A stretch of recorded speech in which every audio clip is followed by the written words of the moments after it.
ॐ पूर्णमदः पूर्णमिदं पूर्णात् पूर्णमुदच्यते पूर्णस्य पूर्णमादाय पूर्णमेवावशिष्यते।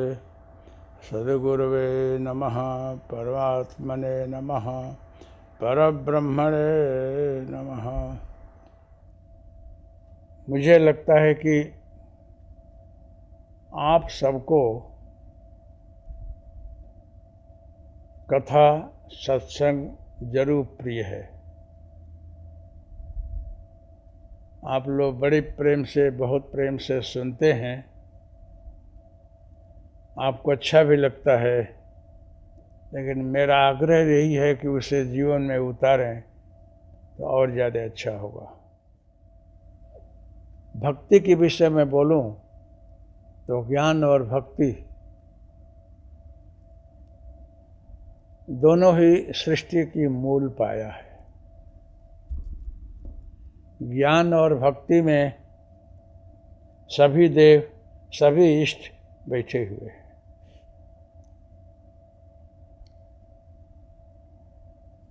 नवधा भक्ति के विषय में, एकादश भक्ति के विषय में भी शास्त्रों में बहुत चर्चा है।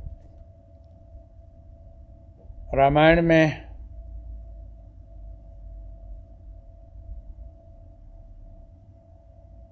शौरी बाई को भगवान ने नवधा भक्ति सुनाया है।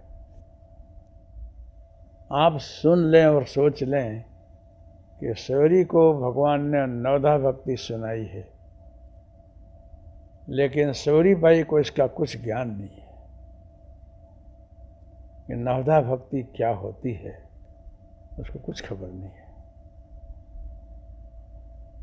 आप जिस प्रकार से श्वास लेते हैं और छोड़ते हैं, इसकी सारी प्रक्रिया आपको खबर नहीं है। वो श्वास में क्या क्या तत्व होता है, कितने प्रकार का वायु होता है, उसमें ऑक्सीजन होता है, कार्बन डाइऑक्साइड, ये आपको सबको खबर नहीं है। जो विद्वान हैं, पढ़े लिखे हैं, उनको इसका विश्लेषण का ज्ञान है। बाकी नॉर्मल पढ़े हुए अनपढ़ कोई भी हो, सब श्वास लेते हैं और सब जिंदे हैं और सबको स्वस्थता प्राप्त होती है। इसी प्रकार से आप अन्न खाते हैं तो अन्न की क्या प्रक्रिया होती है, अंदर जाकर किस तरह से पचता है और किस प्रकार से क्या इसमें तत्व बनता है, कैसे कैसे शरीर में उसकी प्रक्रिया होती है, सबको ज्ञान नहीं है। जो इसके ज्ञाता हैं, डॉक्टर हैं, साइंस वाले हैं, उनको ज्ञान है। आप जानते हैं और अमुक लोग नहीं जानते हैं। तो नहीं जानते, उनके शरीर में भी सारी प्रक्रिया हो रही है, उनको ज्ञान नहीं है। आप जानते हैं तो आपको ज्ञान है, लेकिन वो चल तो रहा है। भक्ति के विषय में कुछ ऐसा ही रहस्य है। राम भक्त हनुमान जी हों, राम भक्त शौरी बाई हो, राम भक्त गरुड़ जी हों, जो भी हों, सबके भक्ति की रीत भात अपने रीत से है, लेकिन सबका रहस्य पॉइंट एक ही है। भगवान ने शौरी को बोला है कि शौरी, तेरे पर मैं बहुत प्रसन्न हूँ, मैं भक्तों के अधीन हूँ, भक्ति के अधीन हूँ। भक्ति की परिभाषा विद्वानों ने, संतों ने, भक्तों ने किया है। समझ में नहीं आता है भक्ति की परिभाषा कितनी गूढ़ है। भक्ति बोलते हैं कि साधक, उपासक, साध्य, दृष्टा, दृश्य, दर्शन तीनों जब एक हो जाते हैं, तन्मय हो जाते हैं। साधक जब भजन करता है, तो जब माला उठाता है, जब करता है, तो माला उठाते ही मंत्रोच्चार के पहले सद्गुरु का दर्शन होता है। उसके गुरु जी जो उसके मार्गदर्शक हैं, उनके चरण कमल में मन चला जाता है कि गुरु जी ने हमको ये उपदेश दिया है, उनके चरण में मेरा मानसिक नमस्कार है। पहला समर्पण मन का जो है, सद्गुरु के चरण में जाता है। क्योंकि वहीं से शुरुआत हो रही है, वहीं से सावधानी बरतनी पड़ती है। सावधान, हम मंत्र जाप कर रहे हैं, मतलब गुरु का आशीर्वाद ले करके और श्रद्धा के साथ जो है मंत्र जाप करना। केवल आप माला लिए और मंत्र जाप करने लग गए, और मंत्र जाप करते करते आप बीच बीच में कुछ काम भी कर लेते हैं, ये वो काम ऐसे करना, वहाँ जाना, वहाँ ऐसा करना, वो भी चर्चा आपको हो जाती है और आपका मंत्र जाप भी चल रहा है। कभी कभी तो आप मंत्र जाप करते हैं, बोलते नहीं हैं, लेकिन आँख से या उंगलियां निर्देश से कुछ बता भी देते हैं कि ये कहाँ है न कैसे है, फिर भी आपका मंत्र जाप चल रहा है। लेकिन एक साथ में आपका मन, आपकी बुद्धि, आपका विचार कितना काम करता है ये तो आप जानिए। मंत्र जाप करते हुए आपका मन कहाँ कहाँ दौड़ जाता है, क्या क्या सोच जाता है, कहाँ कहाँ संकेत कर लेता है, ये आप जानिए। लेकिन विधान यह है, सिद्धि का प्रकार यह है, लक्ष्य प्राप्ति का लक्षण यह है कि जितने देर आप मंत्र जाप कर रहे हैं, अपने इष्ट का स्मरण कर रहे हैं, उतने देर तक अपने मन चित बुद्धि को वहीं रखो और सब काम बंद कर दो। किसी से मिलो मत, किसी को बोलो मत। आप मंत्र और इष्ट, तीन के अलावा बीच में कोई नहीं होना चाहिए। भले 15 मिनट हो, 20 मिनट हो, घंटा हो मंत्र जाप के समय, फिर भी आपका मन कहीं न कहीं दौड़ तो जाएगा, वो भाग जाता है। मन कहीं जप करते करते भाग जाता हो, कहीं विचार आ जाता हो, कभी नींद आ जाती हो, फिर भी आप मंत्र जाप बंद मत करना। ये बड़ा कठिन है कि आप जितने देर जप कर रहे हो उतने देर तक आपका मन कहीं न जाए, कुछ सोचे नहीं, कुछ विचारे नहीं। ये है तो बहुत कठिन। अभ्यास करो कि आपका मन कहीं न जाए, आपकी बुद्धि उसी में लगी रहे और आपका माला भी फिरते रहे। कोशिश तो करना, फिर भी अगर कहीं दौड़ जाए, कुछ विचार आ जाए तो मंत्र जाप बंद तो मत करना। जब आप मंत्र जाप करते रहोगे तो आगे जाने के बाद आपका मन स्थिर होने लगेगा। आपके मन में जो कुछ विचार आ रहा है, कुछ चिंतन हो रहा है अन्य, वो धीरे धीरे निकल जाएगा। आपको समझ में आने लगेगा कि मंत्र जाप करते समय कुछ विचार नहीं करना चाहिए, इतर विषय नहीं लाना चाहिए। आपको ही समझ में आ जाएगा तो आप और इष्ट और मंत्र रहेंगे। जब आपको तन्मयता आने लगेगी तो मणका जो है माले का, वो बहुत गंभीर भारी होने लगेगा। शायद आपकी माला छूट भी जाए और कभी आप नींद भी महसूस करें, निद्रा भी महसूस करें, तो भी हर्जा नहीं। कहने का मतलब यह है कि मंत्र जाप मम दृढ़ विश्वासा, मनना त्रायते इति मंत्र, जो मन का रक्षण करे, त्राण करे, उसको कहीं भागने न दे, शुद्ध करे, सात्विक बना करके इष्ट के चरण में रखे, उसी का नाम मंत्र है। लेकिन इतना सरल नहीं है। ये कब करेगा? जब आप बहुत समय तक जप करोगे। जब मंत्र में आपकी गाढ़ श्रद्धा होगी और मंत्र जो है आप बहुत समय तक करोगे तो ये फल आपको मिलने लगेगा कि आपके मन में जो कुछ पॉल्यूशन है, जो अलग अलग विचार है, वो जाने लगेंगे। अगर ये तो आप मंत्र जाप करोगे तो।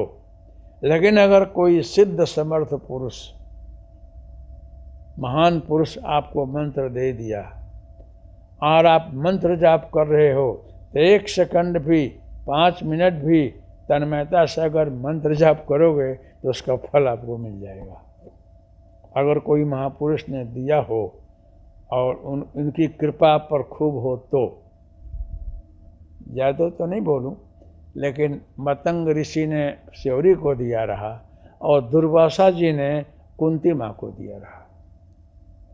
दुर्वासा जी ने कुंती माँ को मंत्र दिया और बोला कि बेटा तो जिस देव का आवाहन करेगी वो देव तेरे सामने उपस्थित हो जाएंगे और जो मांगना हो मांग लेना। ये दुर्वासा जी का वरदान है, उस मंत्र में आशीर्वाद है। वो नहीं आना हो तो भी आना पड़ेगा, गुरु का आशीर्वाद है। तेरे पर मैं बहुत खुश हूँ, जब जिसको बुलाएगी वो आ जाएगा। आपने सुना होगा कि माँ कुंती जो है अपने पति देव की इच्छा से पांडु की प्रेरणा से माँ कुंती ने वायुदेव को बुलाया है, इंद्र को बुलाया है, अश्विनी कुमार को बुलाया, जिन जिन को बुलाई, धर्मराज को बुलाई है, वो आए हैं और आते ही उसको फल मिला है।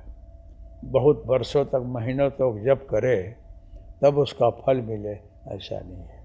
वो सिद्ध किया हुआ मंत्र है, वो आशीर्वाद है, उसके पीछे वरदान है। वो बोली न हाजिर हो जाते हैं, उसका काम होता है। लेकिन वो लोग अवतारी पुरुष रहे, बड़े कृपा पात्र रहे, उनके मनचित बुद्धि में पहले से शुद्धि हो चुकी रही, बहुत कुछ ठीक रहा, इसलिए तत्काल फल मिलता है। आपको भी मिलेगा। आप लोगों के बीच में मैं निमित्त बन करके दत्तात्रेय महाराज के तरफ से हरिओम तत्सत जय गुरुदत्त दिया है। इस मंत्र का प्रभाव है कि चाहे हिंदू हो, मुस्लिम हो, क्रिश्चियन हो, पारसी हो, इवन इस विराट सृष्टि के विश्व के अंदर कोई भी मानवी क्यों न हो, वो पढ़ा हो कि अनपढ़ हो, बालक हो कि वृद्ध हो, नारी हो कि पुरुष हो, कोई भी हो, अगर बैठ करके और प्रेम से हरिओम तस्य जय गुरुदत्त, हरिओम तस्य जय गुरुदत्त, हरिओम तस्य जय गुरुदत्त, हरिओम तस्य जय गुरुदत्त, ऐसे 10 मिनट, 15 मिनट, 20 मिनट तन्मय होकर के बोले। और बोलते समय दत्तात्रेय महाराज का ध्यान करे, अथवा अपने इष्ट देव का ध्यान करे, अथवा तो अपने गुरुदेव का ध्यान करे। जरूरी नहीं है कि दत्त महाराज का ही ध्यान करो, उनके ही चरण में भक्ति रखो, नहीं, आप अपने इष्ट, अपने भगवान, अपने गुरुदेव के चरण में ध्यान करके मंत्र बोलो और 15 मिनट, 20 मिनट तुम ध्यान में बैठो। अब उसके बाद ध्यान लग जाए तो घंटों तक बैठा जा सके तो हर्जा नहीं। आप ध्यान में बैठेंगे, आपको बड़ी अनुभूतियाँ होंगी। वो अनुभूति भले ही आपको तत्काल फल न देती हो, लेकिन वो अनुभूति आपको श्रद्धा और भक्ति की तरफ प्रेरणा करेगी। जो अनुभूतियाँ होंगी उसके अंदर आपके मन में श्रद्धा उत्पन्न होगी कि हाँ, इस मंत्र के प्रभाव से अनुभव तो हो रहा है, हमारे इष्ट दिख रहे हैं, हमारे गुरुदेव दिख रहे हैं, ऐसा आपके मन में आएगा।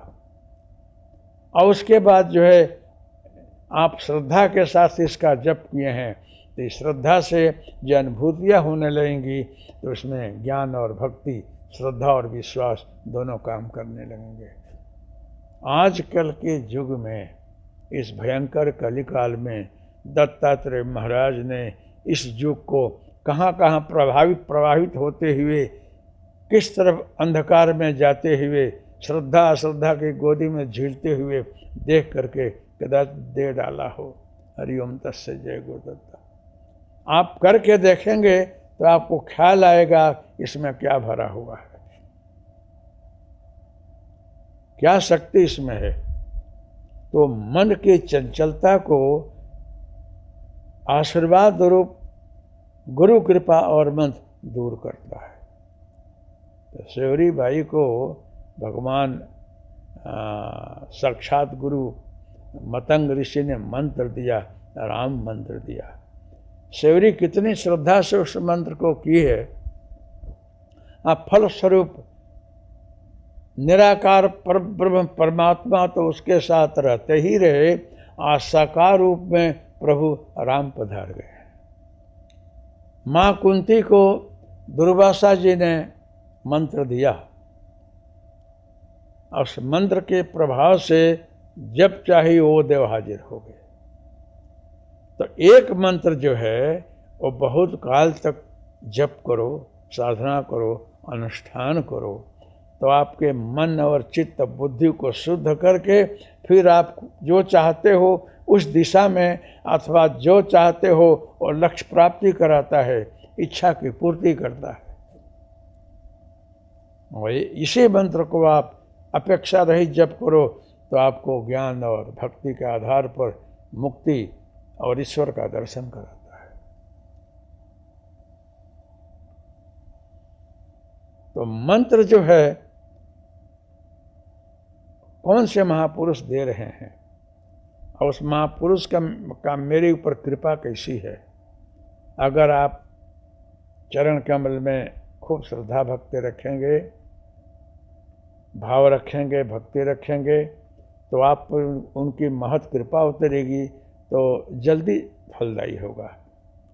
आपकी भक्ति के श्रद्धा के अनुसार जो है वो फलदायी होता है। नहीं, अगर यूं भी आपको भाव भक्ति हो कि न हो, आपने सुना है कि किन्हीं महापुरुष ने मंत्र दिया है, इसको हमको जप करना चाहिए, तो जप करने से धीरे धीरे आपके अंदर श्रद्धा विश्वास और मंत्र अपने आप उत्पन्न करने लगेगा। आपको श्रद्धा भक्ति नहीं होगी फिर भी उत्पन्न कराएगा वो, आप करेंगे तो। बहुत से लोगों ने मंत्र जाप किया है, मंत्र जाप करते करते वो भगवान से मुक्ति नहीं मांगे हैं, परम पद नहीं मांगे हैं, किसी के प्रति उनका रागत द्वेष है, किसी पर विजय प्राप्त करना है, किसी को त्रसित करना है, मन शुद्ध नहीं है, फिर भी मंत्र का प्रभाव है कि जो लक्ष्य करके जिसको भजता है वो देव का हाजिर होना ही पड़ेगा। देवता लोग जानते हैं कि ये शक्ति प्राप्त करके और विनाश करेगा, किसी का अहित करेगा, जानते हैं देवता लोग, फिर भी उसका फल उसको उनको देना पड़ता है। दिए हैं, चाहे राक्षस हो, दैत्य हो, बहुत लोग हुए हैं।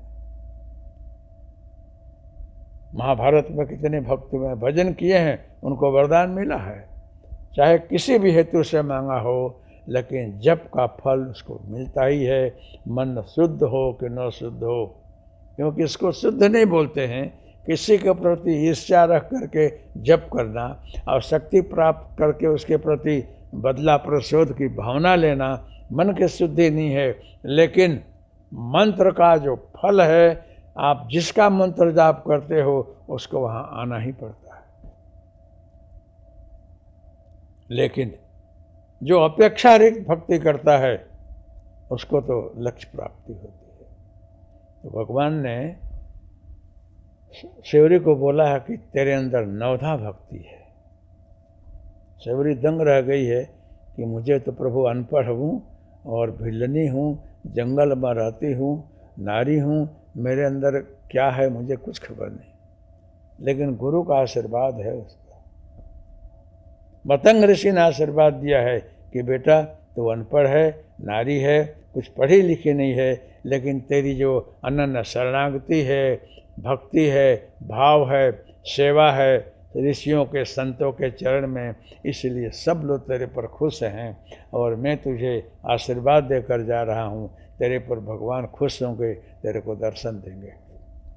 देखो, अनपढ़ है, नारी है, कुछ पढ़ी लिखी नहीं है, फिर भी उसको साक्षात परब्रह्म परमात्मा राम आकर दर्शन देते हैं, आशीर्वाद देते हैं। इससे आप लोगों को एक ख्याल आना चाहिए कि ईश्वर की प्राप्ति में पढ़ना लिखना, शास्त्रों वेदों पुराणों का संपूर्ण ज्ञान हो जाना जरूरी नहीं है, लेकिन वेदों पुराणों शास्त्रों का जो सार है, सार तत्व है, प्रभु के चरण में समर्पण, शरणागति, तन्मयता, वही सब कुछ है। उसमें कल्याण भरा हुआ है।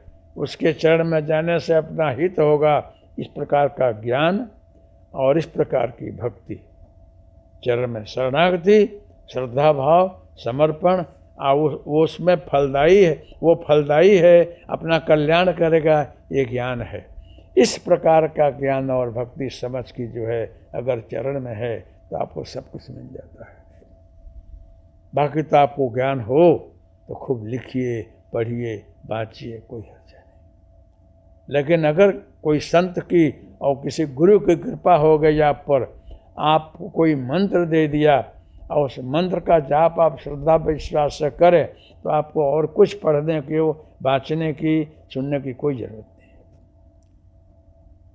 लेकिन इतनी गाढ़ श्रद्धा हो तो, लेकिन आप बहुत जप करोगे, मंत्र में श्रद्धा रखोगे तो थोड़ा हलक डलक तो होगा, परीक्षा भी होगी, परेशानियां भी आएगी, फिर भी करते रहोगे तो उसका फल जरूर होगा। भगवान सबरी को इस प्रकार का आशीर्वाद दे रहे हैं कि तेरे अंदर 9 भक्ति है, मैंने देखा तेरे। राम भक्त हनुमान जी भगवान के चरण में शरणागत है। वो साक्षात परब्रह्म हैं, रुद्र स्वरूप हैं, शिव हैं, फिर भी ऐसा हाथ जोड़े प्रभु के सामने खड़े रह करके साक्षात तो भक्ति के स्वरूप हैं। वो साक्षात भक्ति के स्वरूप हैं हनुमान जी। सब कुछ उनको ज्ञान है, सब समझ है, शिव स्वरूप हैं, शास्त्र के ज्ञाता हैं, आचार्य हैं, लेकिन वहाँ कोई शब्द नहीं है, मात्र हाथ जोड़े हुए खड़े रहते हैं, कुछ नहीं बोलते हैं। जो आपका आदेश हो वो मुझे करना है, ऐसी मेरी शरणागति है। हनुमान जी ने कहीं भी कुछ तर्क नहीं किया है, आदेश का पालन, जो प्रभु ने बोला है पालन। अनन्य शरणागति हनुमान जी की है, वो उनकी भक्ति है। हनुमान की भक्ति भी बेजोड़ है, इसलिए राम जी ने बोला है कि कपु से उऋण मैं नाही। सबसे मैं ऋण चुका दूं, ले लूं, लेकिन हनुमान ने जो ऋण मेरे पर चढ़ाया हो उसका ऋण मैं नहीं चुका सकता। हनुमान का ऋण मेरे मस्तक पर है। इधर मतंग ऋषि जी आशीर्वाद दे करके हैं तो सेवरी वृद्ध हो गई है और साधना कर रही है।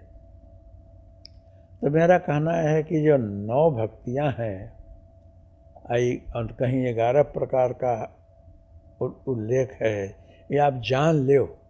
लेकिन जब श्रद्धा और विश्वास से मंत्र में, गुरु में, इष्ट में श्रद्धा रख करके आप करने लग जाओगे तो सारी भक्तियां अपने आप आ जाती हैं। आपको जान करके करने की जरूरत नहीं है कि मेरे को मंत्र जाप में नवधा भक्ति का पालन कैसे करना, इस जानने की कोई जरूरत नहीं। जब आप करने लगेंगे तो नवधा भक्ति का सारा प्रकार आप में अपने आप आने लगेगा। क्यों? ये मंत्र का प्रभाव है। मंत्र जो है उसके अंदर सारे सृष्टि का, सद्गुरु का, इष्ट का सारा तत्व भरा रहता है। मंत्र जो है प्राण और हृदय से भी महत्व रखता है ज़्यादा। क्यों? कि ऋषि महर्षियों का वो प्राण है, उसको जो है हार्ट बोलते हैं। सारे तपस्या और शक्ति का तत्व है वो। मंत्र यूँ ही नहीं बनता है। जैसे अणु बम, एटम बम बनाते हैं सारे एसेंस तत्वों को लेकर के, ऐसे ही मंत्र है।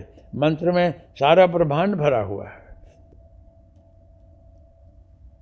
मैं हिमालय में रहा, थोड़े समय आ रहा था तो कोई संत हमको मिले, तो कुछ मंत्र के विषय में कुछ बता रहे थे और कुछ पर्चा भी दे रहे थे। बोले कि मैं आज प्रसंगोपात बता रहा हूँ कि वृष्टि न हो तो ये वृष्टि लाने के लिए प्रयोग है। उनके क्या है महाराज? कहे कि और ज़्यादा कुछ जानने की ज़रूरत नहीं है। किसी संत ने अपने रीत से जो कुछ समझा कर इसमें भर दिया है, बोल दिया है, वो करोगे तो होगा। हम कहे क्या? कहे कि ताल वृंतो परी, ताल पत्र के ऊपर। तो ताल पत्र किसको कहते हैं? भोज पत्र। ताल वृंतो परी, हम कहीं अगर न मिला तो बोले कि न मिला तो जो नारियल नहीं होता है, नारियल हो अथवा ताड़ी हो, ताड़ का वृक्ष जिसमें ताड़ी बनता है और उसका लोग अंदर का खाते हैं, उसको ताल वृंत समझ लो। उस पत्ते पर ताल वृंतो परी एक ही दिन में 1 करोड़ मंत्र लिखा जाए, वो भी रक्त चंदने न। रक्त चंदन से ताल पत्ते के ऊपर दाड़म के कलम से, रक्त चंदन से, और उस पर जो है मंत्र लिखा जाए 1 करोड़। वही मंत्र 1 अक्षर का है, कम बीजम, खाली कम कम कम कम, ऐसा ही बताया।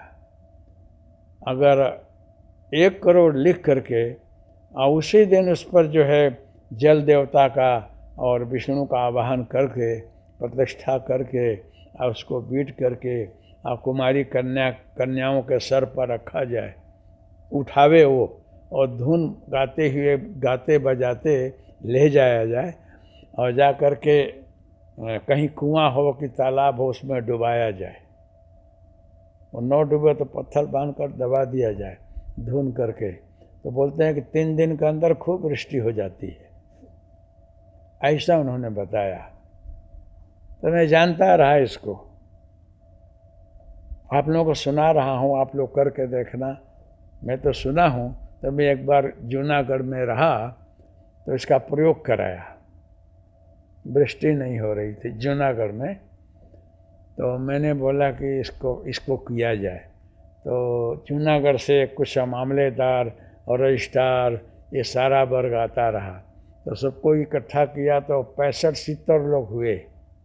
तो हमारे यहाँ ताड़ी का झाड़ बहुत है, उसमें से पत्ता कटवाया। जूना गेस्ट हाउस हमारा बड़ वृक्ष के नीचे है, उसी में रख करके चंदन की सिवाय 1 दिन पहले और दाड़म की कलम से बोला कि सब लोग लिखो। सब लोगों ने मिल करके मंत्र लिखा। 1 करोड़ हम कहे गिनते जाना भाई भूल न हो। तो सब लोग लाइन बंद करके गिन रहे थे। 1 करोड़ लिख दिया एक ही दिन में, सुबह से शाम तक। शाम तक मंत्र लिख गया। बजा 5 जब बजा तो धूम तड़का। मैंने बोला कि लिखवा तो दिया, अब कन्याओं को भी बुला लिया और बांध लिया, उसमें प्रतिष्ठा करवाया विष्णु का और जल देवता का, और कुमारी कन्याओं के सिर पर उठवाया। मैंने बोला धुन गाते हुए चलो। धुन गाते हुए चलने लगे तो शायद आधा पौने घंटा हुआ तो बादल घिर रहा था। बादल घिरा और कुएं के पास पहुँचते वृष्टि शुरू हुई। हमने वो बड़े कुएं में डुबा करके और आए हम लोग, और 3 दिन तक धोधमार पानी पड़ा। तो मैंने सोचा कि प्रयोग तो बहुत अच्छा है। सब लोग बोले कि बापू है तो बहुत अच्छा, लेकिन मेरे को टेंशन ये हुआ कि अगर वो सही हो गया तो अब दोबारा कोई जानेगा तो सब लोग हमको यही करेंगे कि पानी के लिए प्रयोग करो। अब क्या खबर कि इससे हुआ है कि हवामान में कुछ फेरबदल हो गया कि और कुछ हुआ। कुछ खबर नहीं पड़ी क्यों हुआ, लेकिन मन में तो ये हो रहा था। हुआ तो ठीक। तब मैंने प्रार्थना की, हे भगवान हुआ हो तो भी अच्छा, और जो भी हो हमारी रक्षा तो करना, आप कोई कष्ट न पड़े। वहाँ तो सवेरे छापा में आया कि सरकार ने नमक छंटवाया, इसका परिणाम ये हुआ कि आज पानी पड़ा।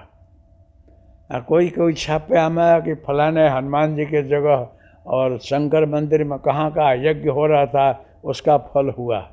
तो एक साथ 10-15 लोगों का अभिप्राय आया कि हनुमान जी के मंदिर में यज्ञ हुआ, शिवालय में यज्ञ हुआ, नमक छाटा गया, सब मिलकर पानी बरसा। तो मैं तो फ्री हो गया।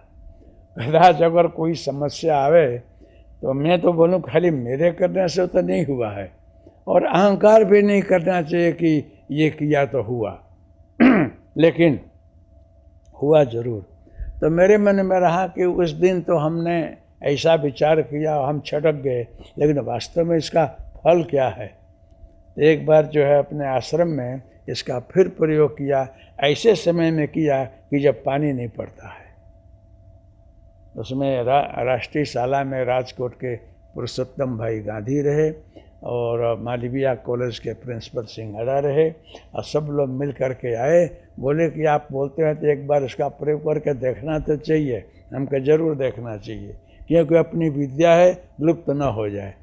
तो दोबारा वहाँ जो है मैंने बोला कि ये प्रयोग तो नहीं करना है, लेकिन दूसरा करना है, क्योंकि इतना कौन लिखे न कब हो। तो एक दूसरा प्रयोग रहा जो शास्त्रों में ही है कि क्षीरी वृक्ष मतलब बड़ हो, उदुम्बर हो, उसके एक एक प्रदेश मात्रम काष्ठम गृहीत्वा, प्रदेश मात्र काष्ठ ले करके और घी में डुबा डुबा कर हवन किया जाए। अगर 10,000 किया जाए तो भी पानी पड़ता है। तो वो कराया रहा तो लोग बोले कि हम घी न तल ले आए। हम कहना किसी का कुछ चाहिए नहीं, मेरे पास व्यवस्था है। मन में सोचा कि ये घी न तल लाएंगे, बाद में बोले कि हमने इतना खर्चा किया, कुछ हुआ तो नहीं। इसलिए जो कुछ खर्चा हो मेरा हो, पड़ा तो ठीक है, नहीं तो कोई कुछ बोलेगा तो नहीं। ऐसे करके हवन किया और शाम होते होते पानी पड़ा। और मैंने बोला कि अपने आश्रम में तो पानी पड़ा, तो प्रार्थना किया कि ये लोग तो चले गए, फिर पड़ा तो राजकोट तक पड़े तो अच्छा। उनको ख्याल आया कि पड़ा, तो सुना कि राजकोट कोच तक झरमर पानी पड़ा। तो सब लोग बोले कि बापू हुआ अच्छा। ऐसे करके हमने देखा 2-4 बार। तो मेरे मन में ऐसा हुआ कि मंत्र का प्रभाव तो है, और कोई श्रद्धा से तन्मयता से करे उसका फल जरूर होता है। तो आज जो है प्रत्यक्ष सद्गुरु ने, सिद्धों ने जो मंत्र दिया है हरिओम तस्य जय गुरुदत्त, उसकी फलश्रुति में देख रहा हूँ कि हरिओम तस्य जय गुरुदत्त आप 15-20 मिनट करके, आपको श्रद्धा हो कि न हो, आप मानते हो कि न मानते हो, आप किसी भी जाति की वर्ण संप्रदाय के हो, 15-20 मिनट करके आप ध्यान में बैठ कर देखें तो आपको क्या अनुभव होता है। अगर पहले दिन अनुभव नहीं हुआ तो 5-10 दिन बैठ कर देखो, 5-10 दिन में भी आपको कुछ अनुभव होता हो, परिणाम होता हो, तो आपको समझना चाहिए कि मंत्र में शक्ति है। सेवरी बाई को भगवान मिले, साक्षात ब्रह्म प्रकट हो, ये प्रभाव गुरु का और मंत्र का है। निष्ठा से इतने वर्ष तक तो उसने साधना की, परिणाम हुआ। और हम लोग प्रत्यक्ष बैठे हैं, हम लोग भी अनुभव करके देख रहे हैं कि चाहे कोई भी साधना किया, चाहे भले न 30 वर्ष लगा हो कि 35 वर्ष लगा हो, इतने वर्षों साधना करने के बाद दत्तात्रेय महाराज की कृपा तो हुई। इसलिए प्रत्यक्ष से किम प्रमाणम, हम प्रत्यक्ष हैं। हम बोलते हैं कि अगर आप लोग निष्ठा और भक्ति से अगर जप करते हो, उसका परिणाम जरूर होता है। चाहे आपको कोई सुविधा हो कि न हो, आपके पास धूप न हो, दीप न हो, नैवेद्य न हो, तो कोई हर्जा नहीं। लेकिन आप मन से, चित्त से, श्रद्धा विश्वास रख करके आप संख्या पूरी करो रोज, और भगवान को अर्पण करते रहो कि आप मेरे पर प्रसन्न हो, खुश हो। अगर आपका मन कहीं भटक भी जाता हो तो भी हर्जा नहीं, मंत्र जाप करोगे तो उसका परिणाम जरूर आएगा, इसमें कोई शंका नहीं है। तो भगवान जो है सेवरी से बता रहे हैं कि सेवरी नवदा भक्ति तेरे अंदर है।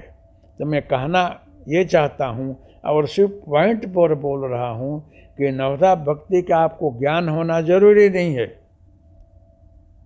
लेकिन आप भक्ति करोगे तो ये भक्तियाँ अपने अपने सिमटते हुए आपके अंदर आती हैं, अपने अंदर अपने आप आती है। उसमें भगवान बोले हैं कि सेवरी देख, नवधा भक्ति इसीलिए तेरे में है कि तेरी गाढ़ श्रद्धा गुरु और संत में। सब छोड़ करके आई और यहाँ आने के बाद तुमने संतों की खूब सेवा की और निखालस भाव से, अपेक्षा रहित लकड़ी काट कर ले आना और संतों के आश्रम में डालना, जिस मार्ग से वो आ रहे हैं उस मार्ग को सफा रखना कि कांकरी न लगे, धूल न लगे। हम लोग आजकल कहीं किसी आश्रम में जाते हैं तो वहाँ हमारे कुटीर के आवास के आसपास पत्ता पड़ा रहता है, कचरा पड़ा रहता है, हम सफा नहीं करते हैं।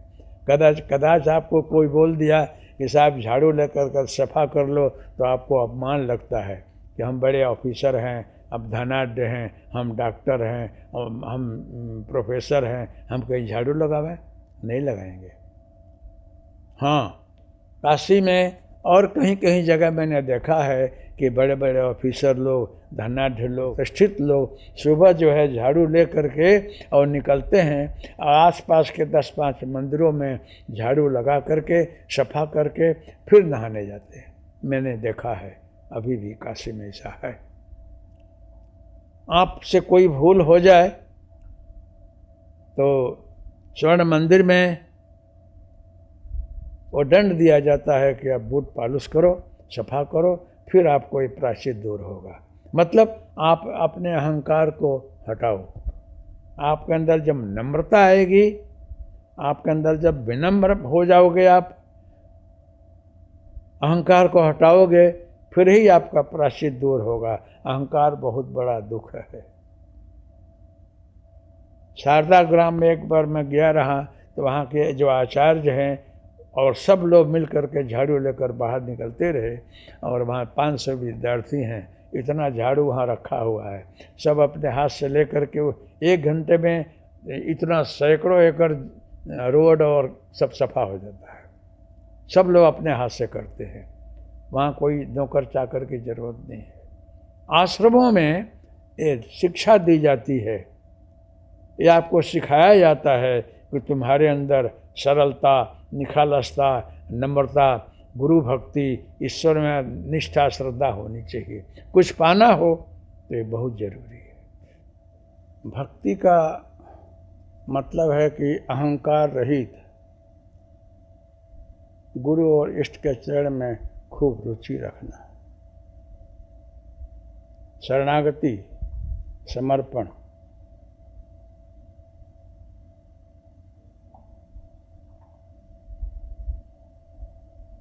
भगवान शिवरी को पहली भक्ति बता रहे हैं। शिवरी तेरे अंदर भक्ति है, नौ भक्ति है, मन में बोला भगवान ने। तो तेरे को 9 भक्ति है, सुनना चाहती है तू? तेरे को बताऊं। शिवरी तो खुश हुई और मन में उसको हो भी रहा है कि मैं अनपढ़, अज्ञानी नारी, मेरे अंदर 9 भक्ति प्रभु बोल रहे हैं, मुझे समझ में नहीं आ रहा है। फिर सोचती है कि आप सुनाइए तो मेरे अंदर कैसे है, कहाँ है। हम वो सुना रहे हैं, उसके पहले बोलता हूँ, हम लोग गिरनार में रहे, जहाँ भी रहे तो कुछ संत लोग मिलते रहे, तो आपस में चर्चा होती रही, तो ये सत्संग होता रहा कि मंत्र जाप करो। मंत्र जाप के पहले गुरु चरण में अपनी अनन्य श्रद्धा होनी चाहिए और नम्रता और शरणागति होनी चाहिए। ऐसे ही कोई मंत्र जाप करो तो मंत्र जाप के पहले जो कुछ बताया गया है, मंत्र जब माला उठाओ अथवा मन से जप करो तो इष्ट के चरण में भी वही भाव होना चाहिए।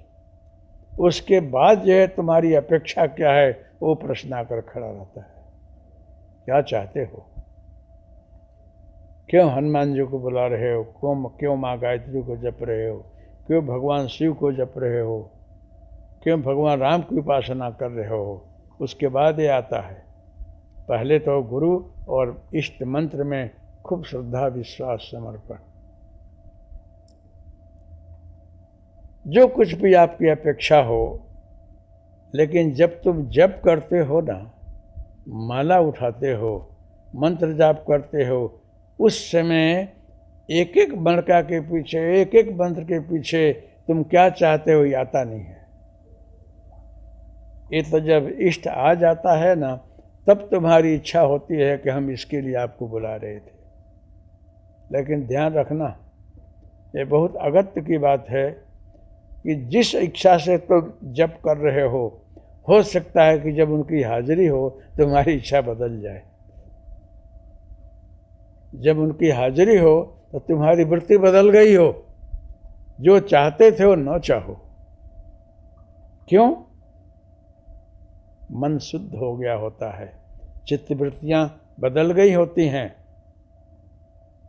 इसीलिए गुरु बोलता है कि बेटा तुम मंत्र जाप कर, फिर इष्ट आएंगे तो जो मांगना हो मांग लेना।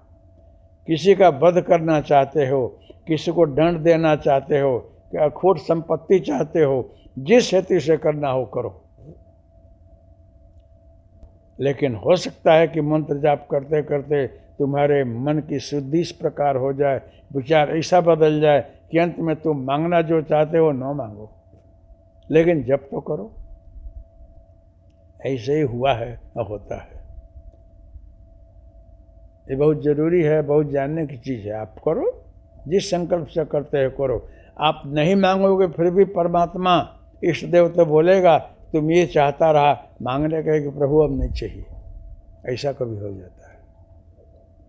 और कभी दूसरी वस्तु मांगने की इच्छा हो जाती है। ईश्वर की इच्छा, चाहते हो कुछ और मंगा जाता है कुछ।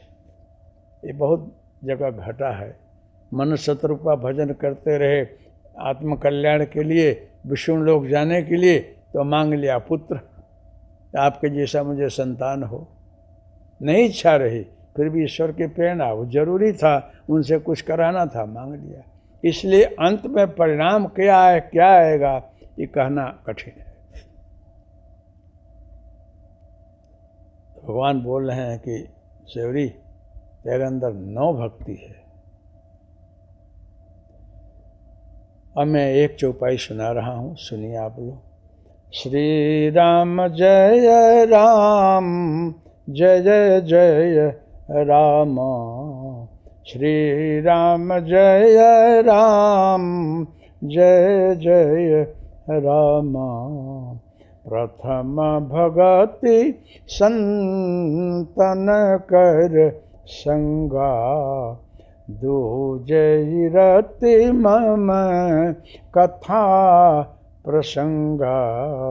प्रथम भगति संतन कर संगा, दूजे रति मम कथा प्रसंगा। श्री राम जय राम, जय जय राम।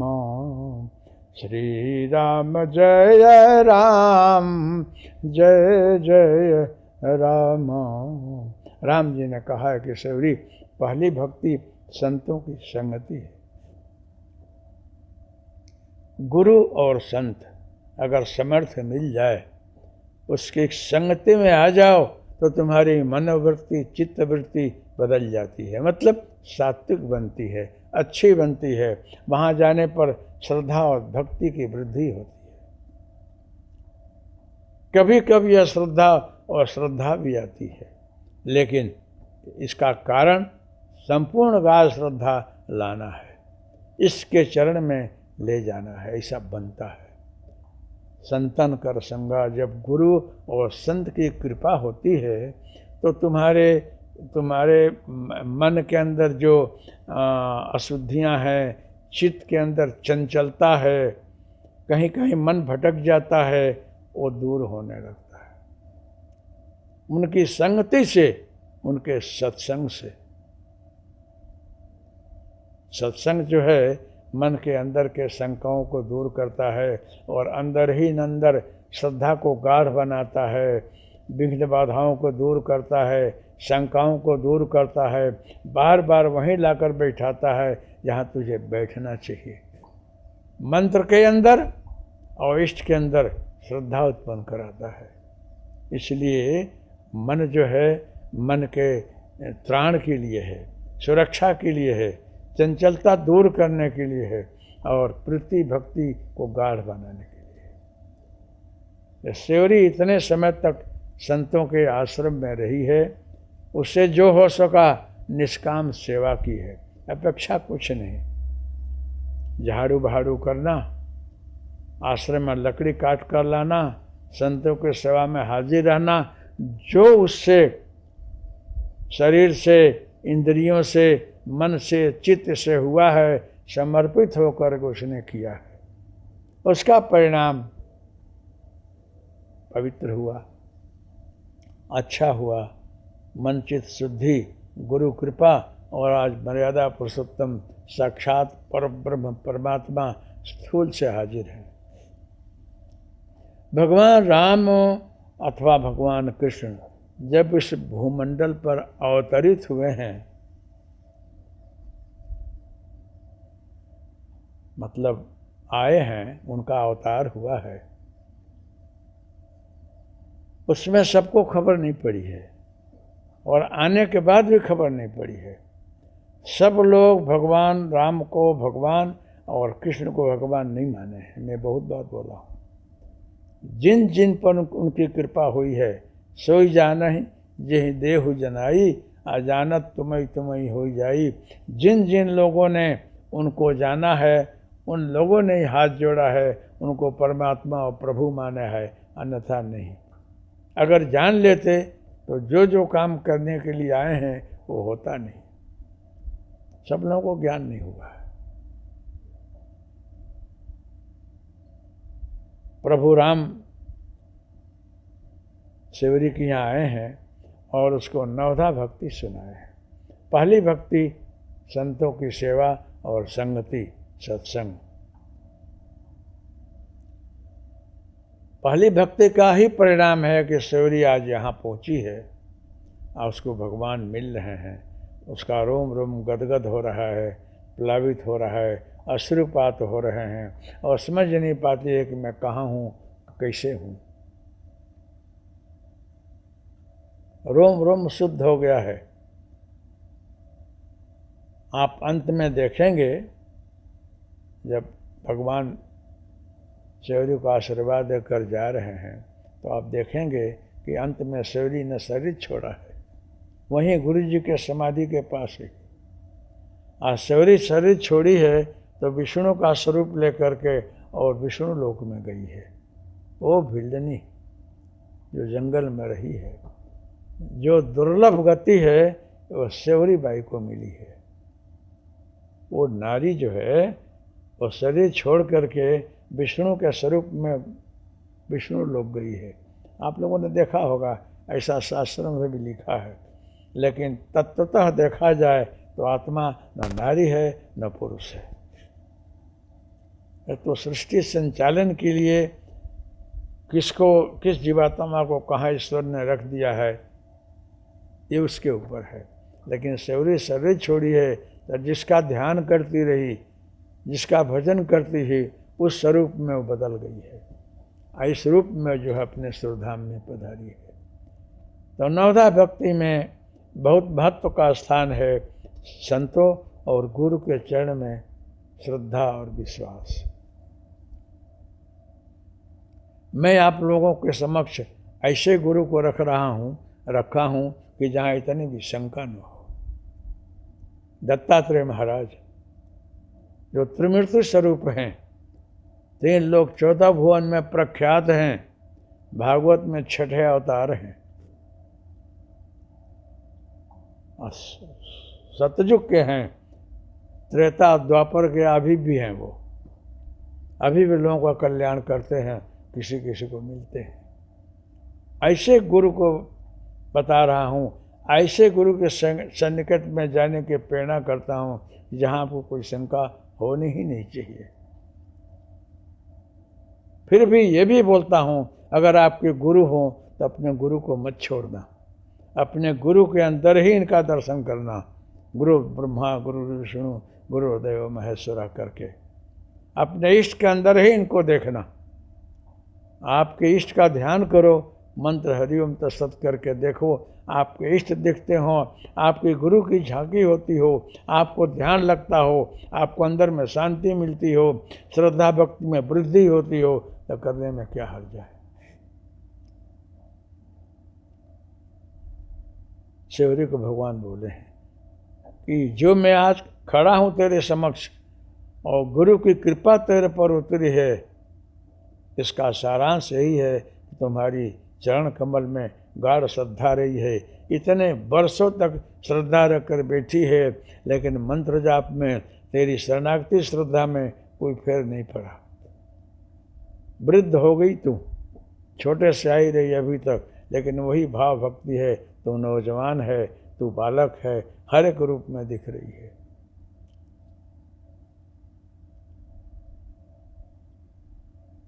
तो भक्ति का मतलब जो है अनन्य शरणागति, समर्पण, निष्ठा, अपने हृदय में बाहर रोम रोम भाव भक्ति भरी रहे, श्रद्धा विश्वास, तो वो भक्ति है।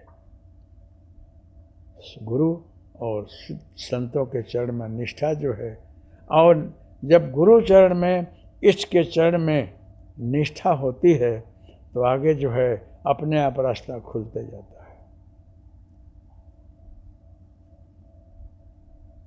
आप लोग देखेंगे कि साधारण कोई मंत्र है, उसको निष्ठा से जाप करो तो उसका फल मिलता है।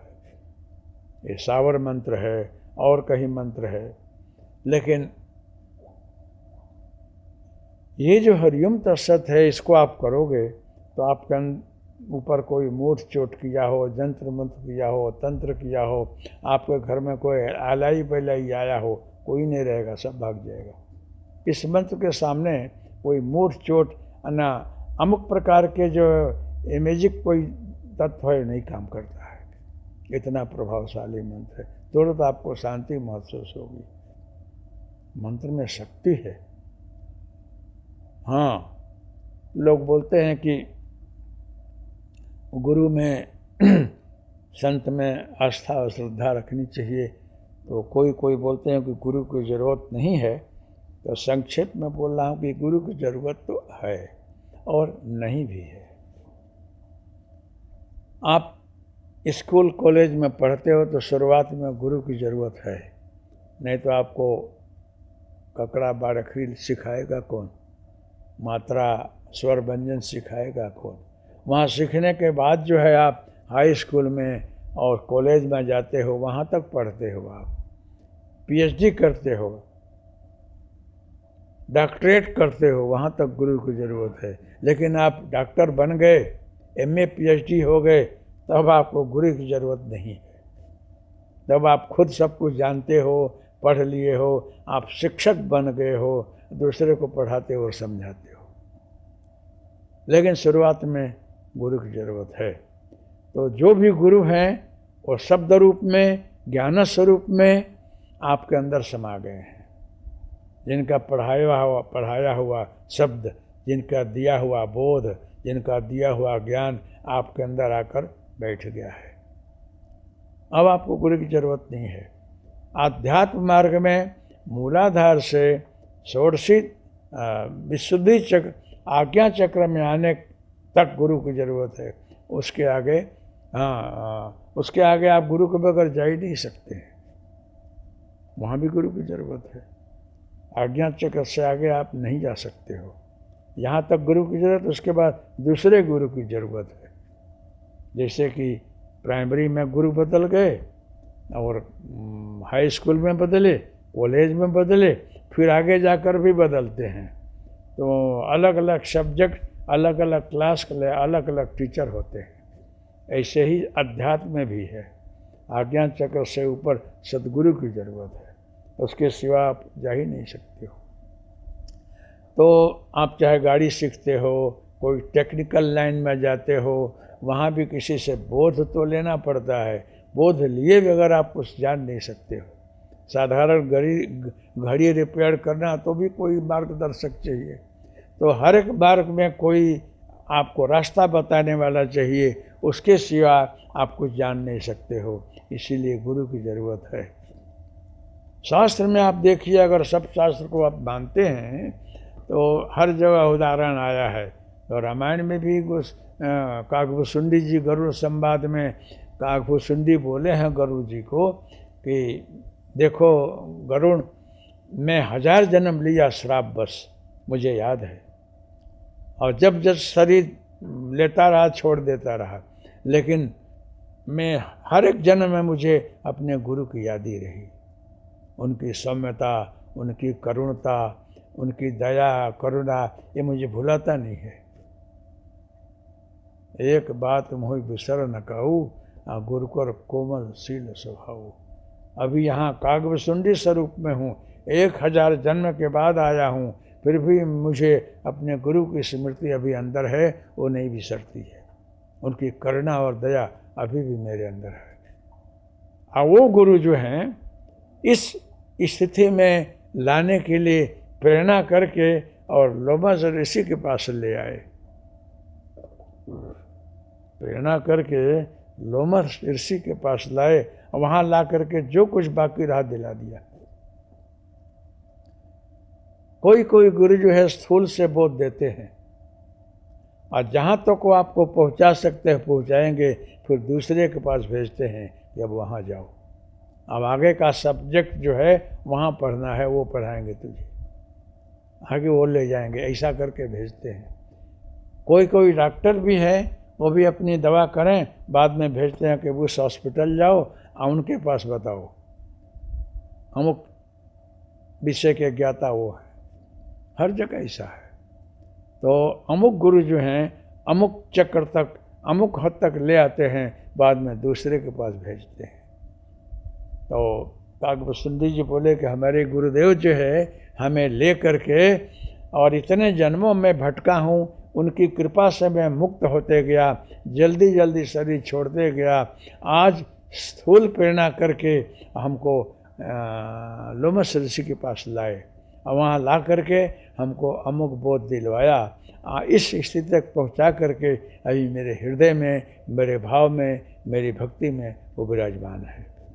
मतलब गुरु कभी भी आपको छोड़ता नहीं है, और वही समर्थ गुरु है, वही सिद्ध गुरु कहलाता है, वही जो है कल्याण और मार्ग का दाता गुरु है, जो अपने शिष्य को मुक्ति तक पहुंचा दे, अपने शिष्य को मुक्त कर दे, वहाँ तक पहुँचाए जहाँ से उसका आवागमन का चक्कर छूट जाए, वही समर्थ गुरु है।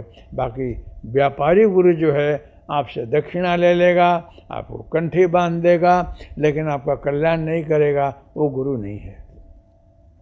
इसलिए गुरु और शिष्य दोनों को समझना चाहिए कि मैं किसी को दीक्षा दे रहा हूँ, कंठी बांध रहा हूँ, तो क्या उसको मैं मुक्त कर सकता हूँ?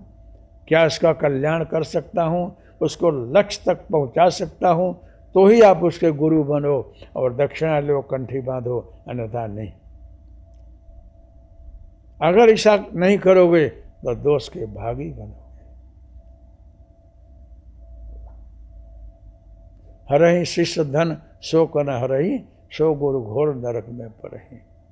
अगर जो मात्र द्रव्य हरण के लिए, लोकेशना वित्तेषणा के लिए चेला बनाता है, उस गुरु को सोच लेना चाहिए कि उसका कल्याण नहीं है, वो कितने बरस तक अवगति में पड़ता है, वो अवगति भोगता है। इसलिए कभी भी व्यापार के लिए, धंधा के लिए, द्रव्य के लिए शिष्य नहीं बनाना चाहिए। उसको मार्गदर्शन दो, लेकिन आप गुरु बनने का अधिकारी न हो तो मत बनो। तो मैं तो आप लोगों के हित सोच करके सदगुरु को गुरु बनाने को बोला है। ऐसे गुरु हैं कि सारे सृष्टि उनका भजन करे तो मुक्त कर दे। दत्तात्रेय महाराज इससे समर्थ गुरु है। अन्यथा आप लोग अगर किसी को गुरु बना लिए हो तो उनको गुरु बना कर चलो, उनके अंदर इनकी झांकी करो। तो गुरु जो है हमेशा साथ रहता है। अनेकों जन्मों तक आप जन्म लो, तो जब तक आप मुक्त नहीं हो जाओगे तब तक सिद्ध समर्थ गुरु आपको पीछे पीछे रहता है, सूक्ष्म से गाइड करेगा, प्रेरणा करेगा, और कोई अच्छे जगह आपको पहुंचा देगा। कहीं कहीं अनाश्रुति आप बहुत अच्छे जगह पहुंच जाते हो, आपको ज्ञान बोध मिल जाता है, रास्ता मिल जाता है, तो किसी जन्म के आपके गुरु का प्रताप है, कृपा है। आपका पूर्ण और गुरु कृपा दोनों है। जहाँ आप यहाँ आ गए, मतलब वो गुरु कुछ बोलते नहीं हैं, लेकिन प्रेरणा करके वहाँ लाते हैं, आपका कल्याण कर देते हैं। तो कागभुसुंडी जी गरुड़ जी को यही बोले हैं कि महाराज मेरे गुरु की कृपा से यहाँ पहुँचा। गुरु कभी बोलता नहीं है कहीं भी बैखरी से, लेकिन प्रेरणा करता है। मंत्र जो है वो गुरु का स्वरूप है, वो ब्रह्म का स्वरूप है, वो महाशक्ति का स्वरूप है। वो मंत्र का मनन चिंतन करते हो, उसके अंदर गुरु महाराज की शक्ति, परम ब्रह्म की शक्ति उस मंत्र में बैठी हुई है। इसलिए राम जी ने बोला है कि जब मानसिक नमस्कार किया तो धनुष हल्का हो गया, क्योंकि गुरु जी का स्मरण किया तो रावण वध किया। जहाँ जहाँ स्मरण किया वो काम सफल हुआ। हर जगह भगवान कृष्ण ने भी गुरु की बंदगी की है। हर जगह जहाँ भी देखोगे पहले अपने गुरु का नमस्कार करते रहे, फिर कोई काम सफल होता रहा। तो भगवान राम बोल रहे हैं कि प्रथम भगत संतन कर संगा, तुमने गुरु और संत की संगति की, उसमें खूब आस्था रखी, उन लोगों का आशीर्वाद प्राप्त किया। उन लोगों ने मौन में जो तुझे आशीर्वाद दिया है, तेरे पर करुणा कृपा की है, उसका फल है ये कि आज तुम यहाँ पहुँची है। दूजे रति मम कथा प्रसंगा, दूसरी भक्ति जो है मेरे कथा प्रसंग में अभिरुचि। तो अभिरुचि कब हो? जब आपको उसमें रस आता हो, जब वो विषय समझ में आता हो, उधर मन जाता हो। कभी कभी जो है आप अच्छी बात बताओ तो भी कभी कभी कोई स्वीकारता नहीं है। क्यों? उसके अंदर कुछ अवरोध है, किसी जन्म का कुछ संस्कार है, कुछ विघ्न है, जो कि अच्छे दिशा में वो जाने की प्रेरणा नहीं करता है। राक्षस हैं, दैत्य हैं, अमुक क्रूर लोग हैं, वो भक्ति की तरफ बोलेगा तो नहीं जाएंगे, क्योंकि उनके अंदर कितने जन्मों का कुछ संस्कार बैठा हुआ है, विघ्न बाधा बैठी हुई है। उधर जाए तो उसका कल्याण हो जाए, नहीं आएगा, मन उधर जाएगा ही नहीं। जाता हो तो समझ लो कृपा है। तो ये कृपा जब गुरु और इष्ट की, मंत्र की, तुम्हारी श्रद्धा भक्ति होती है तो मन शुद्ध होता है, इसलिए अच्छी दिशा में चलने का मन करता है, अथवा मन जाएगा ही नहीं। तो राम जी ने बोला है कि ऐश्वरी प्रथम भगत संतन कर संगा, पहली भक्ति जो है संत और गुरु का संग है। इससे जो है मन चित्त शुद्ध होता है और इस दिशा में जाने की प्रेरणा होती है। तो संत और गुरु जो है, मंत्र जो है, वो मकान का पाया है। जब तक पाया मजबूत न हो, नींव मजबूत न हो, तो कोई भी मकान अच्छा बनता ही नहीं है। गुरु कृपा न हो तो जितनी भी आगे की भक्ति है कोई स्थिर नहीं होगी, हिलती डुलती रहेगी। इसलिए पहला पाया जो है मजबूत, गुरु और संत कृपा। इसलिए मैं तुझे पहली भक्ति ये बताया और बोलता हूँ कि कर विचार सुन धरु मन माही। बोले तेरे को सुनना है, पहले ही चौपाई बोले हैं कि अगर सुनना हो तो मन के अंदर रखना। मैं जो नवधा भक्ति सुनाऊँ सुनकर निकाल मत देना। नवधा भगत कहूँ तो माही, कर विचार सुन धर मन माही। विचार कर ले, सुनना है हाँ, तो सुन करके उसको अच्छी जगह रखना, क्योंकि महानिधि है ये हीरा मणिक से भी कीमती है। ऐसे कीमती वस्तु को जो है तो मन में रखना, क्योंकि मन जो है तिजोरी है, खजाना है, और मन बड़ा चंचल है। उसके अंदर ये अमूल्य वस्तु को रखोगी तो मन कूदेगा नहीं, उछलेगा नहीं, भागेगा नहीं। जो घोड़ा बहुत चंचल हो ना, ऊपर वजन ज़्यादा रख दो तो धीरे धीरे चलेगा। तो चंचल मन के अंदर ऐसी ज्ञान भक्ति भर दो तो मन बहुत भागेगा नहीं, स्थिर रहेगा। कर विचार, विचार कर ले। सुनना है हाँ सुन, और रखना कहाँ? मन के अंदर।